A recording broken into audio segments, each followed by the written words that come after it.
Halo semuanya, cerita berlanjut dengan ketika Raja Zongzu mengangkat tangannya dan muncul cahaya, pilar-pilar besar yang menopang istana mulai menyala. Di permukaan setiap pilar laut terdapat pola yang menggambarkan berbagai sosok dan peristiwa. Pola-pola tersebut mencatat pengalaman para pemilik pilar sebelum mereka meninggal. Pilar-pilar tersebut semuanya berasal dari para raja yang pernah muncul di antara raksasa laut. Kekuatan para raja tersebut tidak perlu diragukan lagi. Pilar-pilar ini juga memiliki kemiripan dengan pilar kaisar di Zuting. Di dalamnya tersimpan sebagian aura yang pernah dimiliki oleh para leluhur tersebut. Meskipun tidak dapat dibandingkan dengan pilar kaisar, pilar-pilar ini tetap menjadi salah satu sumber kekuatan yang menopang aula utama. 24 pilar laut menyala secara bersamaan. Dalam sekejap, seluruh aula diselimuti cahaya biru yang sangat kuat, sepenuhnya mengisolasi dunia luar. Pada saat yang sama, sejumlah besar energi turun dari langit dan mengalir ke dalam aula. Dengan dorongan energi tersebut, aura 5 raja raksasa laut dan Raja Haitishu melonjak tajam. Raja Zongzu menatap Tang San dan menyuruh Dewa Laut Tang San untuk berhenti melawan. Ia benar-benar tidak ingin menyakiti Tang San. Karena jika mereka berenam bersatu, bahkan seorang kaisar dari benua peri akan kesulitan menghadapi mereka di sini. Bagaimanapun juga, ini adalah wilayah mereka. Merespon akan hal itu, Tang San menatapnya dengan tenang.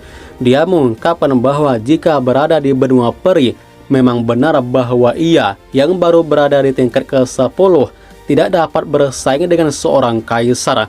Namun ini adalah samudra biru tak berujung. Lautan adalah dunianya sendiri. Ia sebenarnya tidak ingin memaksa siapapun. Namun karena mereka memaksanya, Tang San mengajak mereka bertaruh. Raja Zongzu tertegun sejenak. Dia bertanya apa taruhannya. Tang San menjelaskan bahwa jika bertarung dan ia kalah, tidak perlu dikatakan lagi. Mereka boleh melakukan apapun. Tang San bahkan bisa secara terbuka menyatakan bahwa ia melepaskan posisi sebagai Dewa Laut. Ia juga bisa membuat sumpah darah bahwa ia tidak akan pernah memasuki samudera biru tak berujung lagi. Namun, jika Tang San yang menang, ia tidak akan mempersulit mereka. Bagaimanapun juga, mereka adalah pilar samudera biru tak berujung dan telah memberikan kontribusi besar terhadap kestabilan laut. Tetapi rencana yang sebelumnya disampaikan harus dilaksanakan. Baik menggunakan pilar laut maupun suku pohon laut dan langit, mereka harus menghubungkan pulau-pulau untuk umat manusia. Raja Zongzu menoleh kepada Raja Haitishu. Singkatnya, mereka berdua setuju. Alih-alih menjawab mereka, Tang San berbalik dan memandang Megongzi. Ia tersenyum tipis. Dia menyuruh Megongzi untuk tidak ikut campur. Biarkan ia menunjukkan seberapa kuat dirinya ketika berada di lautan. Bahkan Kaisar Iblis Abadi pun kalau bertarung dengan Tang San ini, dia juga tidak akan mampu melawannya. Sedangkan untuk para suku laut sendiri, kita lihat saja. Pada saat itu, mata Tang San tiba-tiba bersinar terang. Cahaya keemasan yang menyilaukan meledak dari tubuhnya. Raja Zongzu dan Raja Haitishu adalah yang pertama kali bereaksi. Hampir bersamaan, keduanya melepaskan aura mereka. Pada saat yang sama, mereka mengaktifkan kekuatan balai laut dan langit, memusatkan seluruh energi untuk menekan Tang San. 4 raja raksasa laut lainnya juga segera bereaksi dan bergabung. 6 raja mengerahkan kekuatan mereka secara bersamaan, mencoba menekan Tang San dengan seluruh kekuatan balai laut dan langit. Namun ketika kekuatan dahsyat ke-6 raja itu bertabrakan dengan cahaya keemasan yang memancar dari tubuh Tang San, ekspresi mereka semuanya berubah. Cahaya keemasan itu tidak meredup sedikit pun. Sebaliknya, ketika kekuatan 6 raja bertemu dengannya, cahaya tersebut justru semakin terang, seolah-olah energi mereka menjadi bahan bakar yang memperkuatnya. Dalam sekejap, cahaya keemasan meledak semakin dahsyat. Cahayanya yang menyilaukan memenuhi seluruh balai laut dan langit, menerangi setiap sudut aula. Kemudian, sosok Tang San membesar dengan cepat. Cahaya keemasan yang menyelimuti tubuhnya membuat sosoknya yang semula tampak seperti seorang pemuda tampan berubah menjadi raksasa setinggi hampir 100 meter. Cahaya keemasan yang cemerlang dengan gila-gilaan menyerap seluruh energi di balai laut dan langit. Energi itu mengalir deras dan menyatu ke dalam tubuh emas Tangsan. Aura suci yang begitu kuat membuatnya berdiri di hadapan tahta, seolah-olah dirinya telah menjadi penguasa tertinggi di balai tersebut. Aura Tangsan terus meningkat dengan dahsyat. Melihat akan hal itu, 6 raja tanpa sadar mundur dan tercerai-berai. Untuk sesaat, seluruh penghuni balai tercengang. Kekuatan mereka ketika jatuh ke tangan Tangsan hanya dapat berubah menjadi nutrisi bagi dirinya. Kemudian terdengar suara Tangsan yang berkata dengan nada penuh keagungan, "Sekarang aku adalah samudera biru tak berujung dan samudera biru tak berujung adalah aku. Seluruh kekuatan kalian berasal dari samudera ini dan terhubung dengan segala sesuatu yang ada di sini. Kalau begitu, kalian seharusnya memahami bahwa kalian sedang berhadapan dengan dewa laut." Nada suaranya berubah semakin dingin. "Lalu apa yang membuat kalian berpikir bahwa kalian bisa membunuh seorang dewa?" Suara Tangsan dipenuhi keagungan, tetapi di baliknya terdapat sedikit nada mempertanyakan. Pada saat yang sama, cahaya keemasan menjadi semakin kuat.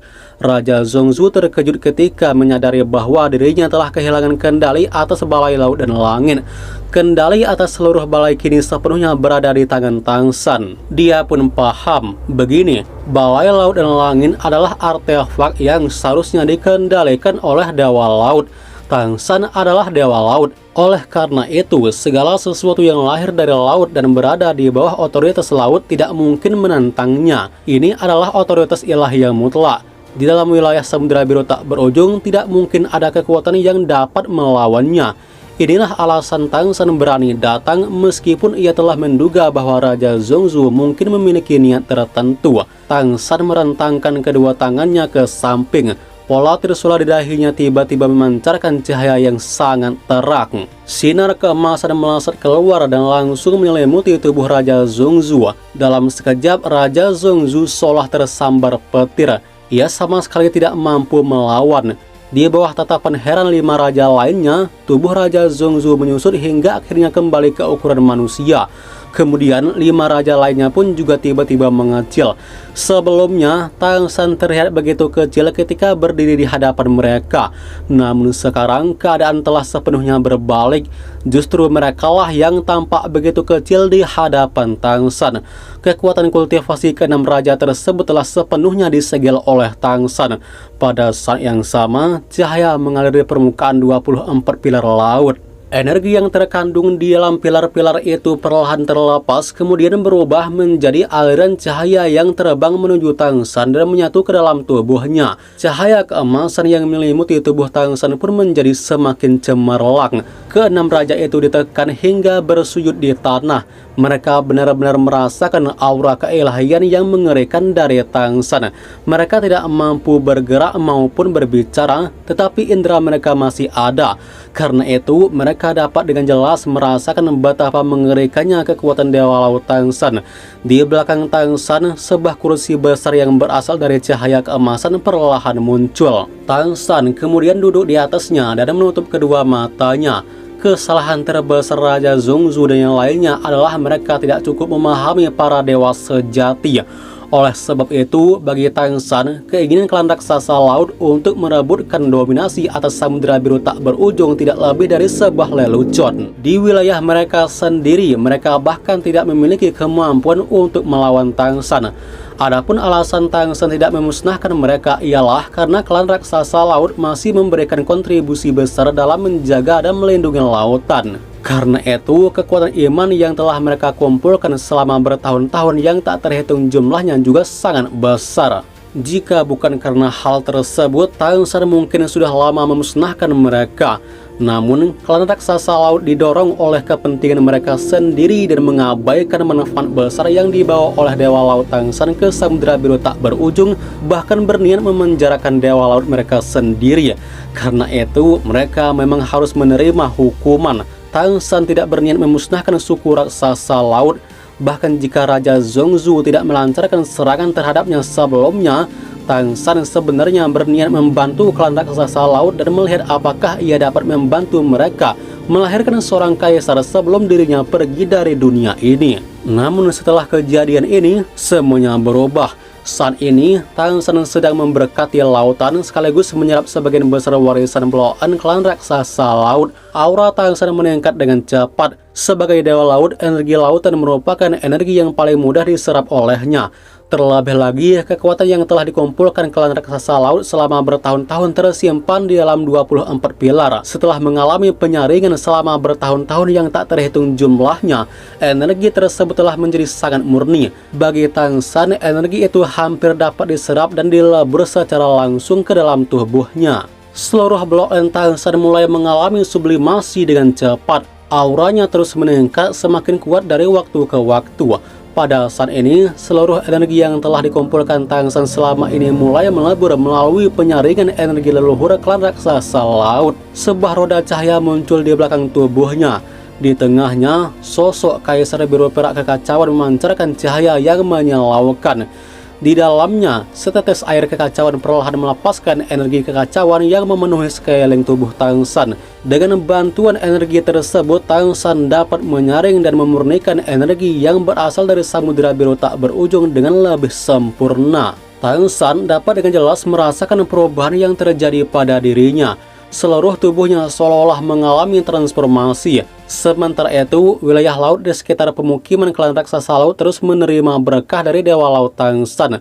Sejumlah besar kekuatan iman pun mengalir masuk ke dalam tubuhnya. Hanya saja akumulasi energi milik klan raksasa laut terus berkurang. Tang San menggunakan kekuatan yang telah mereka kumpulkan selama bertahun-tahun sebagai hukuman atas tindakan mereka sendiri. Kelima raja raksasa laut lainnya dapat merasakan dengan jelas apa yang sedang terjadi. Saat ini mereka benar-benar telah menyesali tindakan mereka. Namun mereka tidak mampu berbicara maupun bergerak. Mereka hanya bisa membiarkan Tang San terus menyerap warisan klan raksasa laut. Kemudian senyum tipis muncul di wajah Tang San. Pada saat berikutnya, cahaya keemasan yang sangat cemerlang tiba-tiba melonjak ke langit. Cahaya tersebut menembus bawah laut dan langit, bahkan menerobos permukaan laut hingga mencapai ketinggian lebih dari 1000 meter langsung menuju langit. Cahaya keemasan menyebar ke segala arah. Di atas permukaan laut, bayangan raksasa dewa laut perlahan muncul. Makhluk-makhluk laut yang tak terhitung jumlahnya merasakan kehadiran tersebut. Mereka semua menghadap ke arah sosok dewa laut dan melakukan penghormatan. Kekuatan iman pun melonjak dengan dahsyat. Pada saat itu, Tang San akhirnya menerobos. Hanya beberapa bulan setelah berhasil melewati kesengsaraan dan menjadi dewa, Tang San secara resmi menembus tingkat 11. Bahkan waktu yang dibutuhkannya untuk mencapai tingkat ini jauh lebih singkat dibandingkan terobosan Megongzi sebelumnya. Setelah mencapai tingkat ke-11, kultivasi Tang San mengalami peningkatan menyeluruh. Bahkan kekuatan tubuhnya maupun otoritasnya sebagai dewa laut mengalami peningkatan secara bersamaan. Samudera biru tak berujung diterangi oleh cahaya keemasan. Di dalam kuil balai laut dan langit, cahaya keemasan yang sama juga bermekaran. Pilar-pilar laut yang sebelumnya telah kehilangan sebagian besar energinya, ternyata mulai mengembunkan energi baru di bawah cahaya keemasan tersebut. Itulah umpan balik dari kekuatan iman yang sangat besar. Setelah menerima berkah Dewa Laut Tang San, energi yang kembali ke pilar memang tidak sekuat sebelumnya, tetapi kualitasnya telah mengalami perubahan yang sangat besar. Di atas setiap pilar laut mulai muncul pola-pola cahaya keemasan. Namun pola tersebut tidak lagi menggambarkan sejarah klan raksasa laut. Sebaliknya, pola-pola itu menggambarkan berbagai macam makhluk laut. Kemudian suara Tang San yang agung dan menggema terdengar hingga ribuan mil jauhnya. Dia berkata, dalam sejarah yang panjang, klan raksasa laut telah hidup di samudera biru tak berujung dan memberikan kontribusi yang sangat besar yang tak terhitung jumlahnya bagi kestabilan lautan. Hari ini, sebagai dewa laut, aku secara khusus memberikan berkah kepada klan raksasa laut. Setelah anggota klan raksasa laut meninggal, Haizu akan lahir dan diberi nama Pilar Poseidon. Mulai sekarang, Haizu akan menjadi Pilar Poseidon milik klan raksasa laut. Ketika 5 raja raksasa laut dan Raja Haitishu mendengar suara tersebut, mereka semua mengangkat kepala dengan takjub. Mereka memandang Tang San yang berdiri tinggi di atas mereka. Tanpa mereka sadari, tubuh mereka sudah kembali dapat bergerak. Sebelumnya, mereka benar-benar merasa putus asa. Bagaimanapun, mereka sendiri yang telah memprovokasi Tang Shen. Mereka lah yang berusaha membunuh seorang dewa. Namun ketika Tang Shen berhasil menerobos tingkat 11, ia justru tidak terus menyerap seluruh warisan mereka. Sebaliknya, ia bahkan memberikan umpan balik kepada Balai Laut dan Langit, memperbaiki kedudukan Haizu, serta memberkatinya menjadi pilar Poseidon. Untuk sesaat, perasaan keenam raja itu menjadi sangat rumit. Mereka tidak tahu harus berkata apa. Mereka telah memperlakukan Tang Shen dengan niat buruk, tetapi Tang Shen sebagai seorang dewa masih memilih membalas keburukan dengan kebaikan. Memang benar, warisan klan raksasa laut telah berkurang hampir setengahnya. Namun ia juga menanamkan kekuatan keilahian ke dalam pilar laut dan mengubahnya menjadi pilar Poseidon.